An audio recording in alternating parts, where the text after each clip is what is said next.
արդյոք այն շարունակելի է գլխավորել պարոն Ռոբերտ Քոչարյանի ինչպես 2025 Նախ թրիփի հետ կապված մենք կվերացնենք բոլոր այն մտահոգությունները, որոնք այսօր մենք ունենք, եւ դա հնարավոր է իրականացնել։ Այդ մտահոգությունները մի քանի ուղղություն ունեն։ Առաջինը նախ այն է, որ մեր ինքնիշխանության սահմանափակում մենք այս ամենի մեջ տեսնում ենք եւ սա պետք է փորձենք վերացնել բանակցությունների միջոցով։ Մենք չենք ասում, որ ճանապարհները չբացվեն, մենք չենք ասում, որ այդ հաղորդակցության միջոցները մեզ պետք չեն, պետք են իհարկե, բայց դա պետք է լինի փոխադարձության սկզբունքով, մեր ինքնիշխան տարածքները մեր վերահսկողության տակ պահելու միջոցով, իսկ փոխադարձությունը նշանակում է առնվազն թրիփը պետք է շարունակություն ունենա, 43 կիլոմետրով չպետք է սահմանափակվի, գա հասնի մինչև օրինակ Երասխավան։ Մեկը թող ինձ բացատրի, եթե իրենք իսկապես ուզում են Հայաստանը դարձնել խաչմերուկ, այդ ինչի են եղած ճանապարհին զուգահեռ Թուրքիայում գիտեք, չէ, 200 քանի կիլոմետրանոց ճանապարհ է կառուցվում։ Զուգահեռ մեր ճանապարհին իրենց տարածքով կառուցվում է ճանապարհ։ Իսկ իրենք ուղղակի Հայաստանն ուզում են շրջանցել։ Ուղղակի Հայաստանը ռազմաքաղաքական ռազմավարական այս գծից, որի վրա գտնվում է Հայաստանը, Սյունիքի նշանակությունը հետ է, ուզում են դնել ռազմավարական, ռազմաքաղաքական պարկի մեջ։ Այսինքն մենք մեզնից ոչինչ չներկայացնենք։ Իրանց պետք է որ հայկական գործոնը չեզոքացվի։ Մենք սա չպետք է թույլ տանք։ Որևէ ձևով թրիփ կլինի, թե այլ կլինի։ Եթե խոսում ենք որպես սուբյեկտ, որը ունի իրավունքները եւ այդ իրավունքները նաեւ ունի, մանավանդ իր տարածքն է, չէ՞, տալիս։ Գոնե դրա դիմաց կարա պահանջի բավականին լուրջ հարցերի լուծում։ Սա է խնդիրը եւ մենք սա պետք է կարողանանք իրականացնել։ Թրիփն էլ ինչից առաջացավ։ Երբ որ այս իշխանությունները հրաժարվեցին Լաչինի Միջանցքի հետ կապված հարցերից, Արցախի հետ կապված հարցերից, եւ այս հարցերը իրանց ապաշնորհության հետևանքով բերեցին անընդհատ զիջումների վիճակի մեջ։ Այո, ոչ, ասեցի ուղղությունները մոտարապես ինչ են։ Բայց չպետք է ամերիկյան կողմը չհամաձայնվի, երբ որ մենք օրինական լեգիտիմ պահանջներ ենք դնելու, մենք չենք ավել բան ուզում, քան դրա իրավունքն ունենք։ Բայց այսօր մերոնք ավել բան ուժելու մասին չէ, իրենք կորցնում են ամեն ինչ, տալիս են, զիջում են ամեն ինչ, որպեսզի ստանան բարեհաճությունը, սիրաշահեն բոլորին եւ իրենք էլ սիրաշահեն այս իշխանություններին, որտեղ իրանց խնդիրն էլ եմ ասում, Հայաստանի շահը չի, իրանց խնդիրը իշխանության պահելու խնդիրն է։ Որ հարցը։ Տեսեք, մենք շատ հստակ այս վերջի գերագույն ժողովը եկել են եզրակացության եւ սա մենք պետք է մեր ժողովրդին փոխանցենք։ Կամ մի քանի հստակ արձանագրում, որը կարծում եմ կարեւոր է որ մեր հասարակությունն իմանա։ Նախ հստակ է որ որևէ մեկը, այդ թվում նաեւ դաշնակցությունը, միայնակ չի կարող հաջողել իշխանապողություն իրականացնել։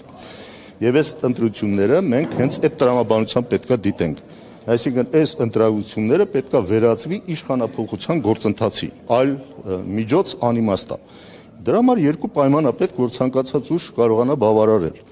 Ոչ միայն ինքը հաղթահարի շեմը, որտեվ եթե չհաղթահարած շեմը, այդ նշանակում է փոշիացում, այդ նշանակում է Նիկոլ Փաշինյանի օկտին մասնակցություն։ Կամ այս իշխանությունների պահպանման օկտին, վերարտադրման օկտին մասնակցություն, սա մեկ։ Բայց եթե ինքը անհրաժեշտ շեմը, անհրաժեշտ պայմանը բավարարումը անցնում է, բայց ընդդիմությունը չի հաղթում, մենք ունենում ենք այս վիճակը, ինչ որ հիմա ունենք։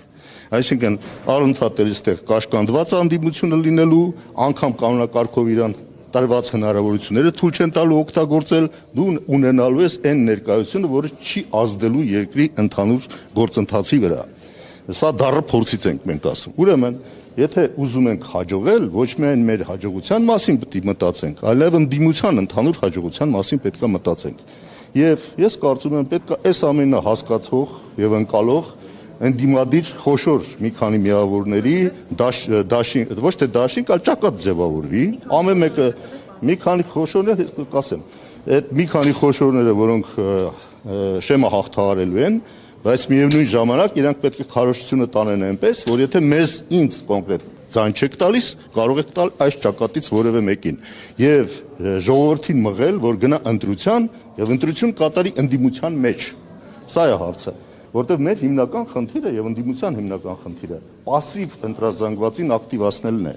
Իսկ դա չի կարող մեկ ուժ կատարել։ Դա պետք է կատարի մի քանի ուժ, որ ժողովուրդը այն пассив ովքեր որ այսօր դժգոհ են իշխանություններից, իսկ դժգոհությունը շատ մեծ է այս իշխանություններից։ Ընդդիմության գործը դա գեներացնելն է, իրականություն դարձնելն է։ Եվ այդ դժգոհ ընտրազանգվածը ընտրելու հնարավորություն պետք է ունենա։ Եթե մեր չի ուզում, թող գնանքի մեկ այլ ընդդիմադիր ուժի։ Սա է խնդիրը եւ կարծում եմ այսօր 3-4 այդպիսի ուժեր երևում են։ Մասնավորապես հանրապետական Մասնավորապես մենք օրինակ իշխանստեղ շատ դառը բաներ են խոստանում իբր թե մեր մասին պատկերացումներով ապագային նկարագրում Դաշնակցություն, բայց նաև մենք այո նախընտրում ենք ինչ որ մեծ դաշինք նաև ձևավորել մեր գաղափարները, մոտեցումները նկատի ունենալով։ Դաշնակցությունն է եւ այս նոր ձևով մեր ձևով շարժումն է։ Ուժեղ Հայաստան կուսակցություն կլինի անունը թե ինչ այդքան էական չի։ Կարող են լինել կողքից նաև այո նրանք ովքեր որ ունեն իրենց ընտրազանգվածը, բայց դրանք չեն հաջողել ինչ-ինչ պատճառներով, հիմա կարող են ավելի թարմացնել եւ վերանայել իրենց մոտեցումները։ 3-4 հաստատ կարող են լինել։ Մենք հիմա բոլորի հետ ենք ակտիվ բանակցություն, բայց այս թեմայի շուրջ։ Այսինքն մենք ոչ թե միայն դաշինքի լայն ճակատի մասին է խոսքը գնում, այսինքն մասնակցելը թող մասնակցեն խոշոր միավորներով, բայց մեկ ճակատ պետքա լինի ընդդիմադիր, որը այս տրամաբանությունը պահպանի, այսինքն մեկի հաջողությունը պայմանավորված է մյուսների հաջողությամբ։ Ում հետ խոսել ենք, այո, բոլորի հետ էլ խոսել ենք։ Բոլոր նրանք, տեսեք, մի հատ Աստվածաշնչի մի հատ լավ սկզբունք կա, ասում է, ով որ մեր դեմ չի, մեր հետ է։ Հիմա ով որ այս նպատակին դեմ չի, Նիկոլ Փաշինյանի իշխանությունը կանխելու, որ վերարտադրվեն, մենք պիտի համարենք իրանք մեր զինակիցն են, մեր հետ են։ Եվ այդ ձևով ընդլայնվի այն դաշտը, որը կարող է ակտիվացնել այս իշխանությունների հակազանգվածը։ Այս հակազանգվածը շատ մեծ զանգված է, իրենք էլ լավ գիտեն, տեսել ենք իրանց վարկանիշները, չէ՞, բայց այդ հակազանգվածը ակտիվացնելու խնդիր գոյություն ունի, որը պետքա ճիշտ տեխնոլոգիայով այս անգամ ընդդիմությունը մի կողմ դնի իր ամբիցիաները անձնական, անհատական եւ մտածի ընդհանուր ընդդիմության հաջողության մասին։ Իրանի մասին հարցեր ներողություն Ասել եմ Իրանի մասին։ Շոշափեցիք Սամվել Կարապետյանի կողմից ձևավորված ուժեղ Հայաստանի անունը, դիտարկեցիք դաշինքի կազմում հնարավոր քաղաքական ուժ, բայց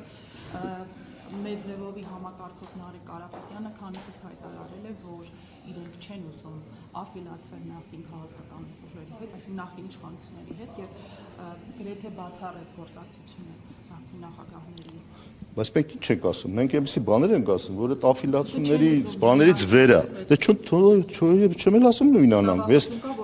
իմ ասածը հանրային վստահություն ունեք։ Լավ, օքեյ, բայց ունենք, չէ ինչ որ վստահություն, չեմ ասում ունենք շատ մեծ վստահություն, որ կարող ենք 50%-ից ավել բերել, մենք այդպիսի ամբիցիա չենք դրսևորում։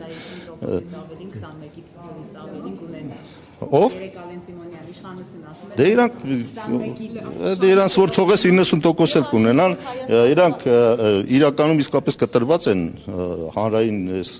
տրամադրությունները, իրանք լավ գիտեն, բայց քարոզչական մեթոդներ են կիրառում, որպեսզի դա չեզոքացնեն։ Այս բնական է, տես պիտի ասի, բայց ինչ պիտի ասեմ։ Ասեց, որ Հայաստան խմբակցությունը ոչ այս թվով էլ չի լինի խորհրդարանում, եթե անգամ Դե իսկ Հայաստան կլինի։ Էս է հարցը։ Հայաստան խմբակցություն չլինի, Հայաստան էլ չի լինի, ուժեղ Հայաստան չլինի, Հայաստան էլ չլինի, որ ԿՊ եղավ ընդհանրապես մենք քեմալական պայմանագիր կկնքենք եւ կունենանք թուրք-ադրբեջանական տանդեմի ասոցացված մի տրիադա կկազմենք։ Տանդեմը կդառնա տրիադա։ Հայաստանը ձեր կարգախոսը չի Այո։ Դե այդպես բանա որ բոլորն էլ իսկապես եթե Հայաստանը սիրում են Հայաստանի հետ կապված կունենան որևէ արձանագրում իսկ Հայաստան ուժեղ պետք է լինի որ հաղթահարի այս բոլոր մարտահրավերները։ Դուք դաշինքով մասնակցել եք ուժեղ Հայաստանը դաշինքի կազմում չի եղել առանձին է մասնակցել Հայաստան դաշինքը ընդլայնված կազմով անցել է խորհրդարան ուժեղ Հայաստանը նույնպես արդեն խորհրդարանում կոալիցիա կկազմեք։ Արդեն խորհրդարանում ամենագլխավոր պայմաններից մեկը այն է ճակատ կառաջանա ընդդիմադիր, եթե հայտարարեն մասնակիցները, որ որևէ ձևով չեն համագործակցի այս իշխանությունների հետ ընտրական փուլում։ Եվ բնականաբար ես կարծում եմ սա տրամաբանությունն է հուշում, եթե ընդդիմությունը ունենա միասնաբար մեծամասնություն, Ասում եմ հենց Աստված պահանջի եւ ժողովուրդը, որ իրանք միանան, ուրիշ ճանապարհ չկա։ Հետո տեղ ուրիշ կասկած էստեղ չուն։ Ոչ միայն չեմ բացառում, այլ շատ հավանական եմ համարում։ Շատ հավանական եմ համարում։ Դրանից են իրանք սարսափում եւ ամեն ինչ անում են, որ դա տեղի չունենա։ Էս է իրականությունը։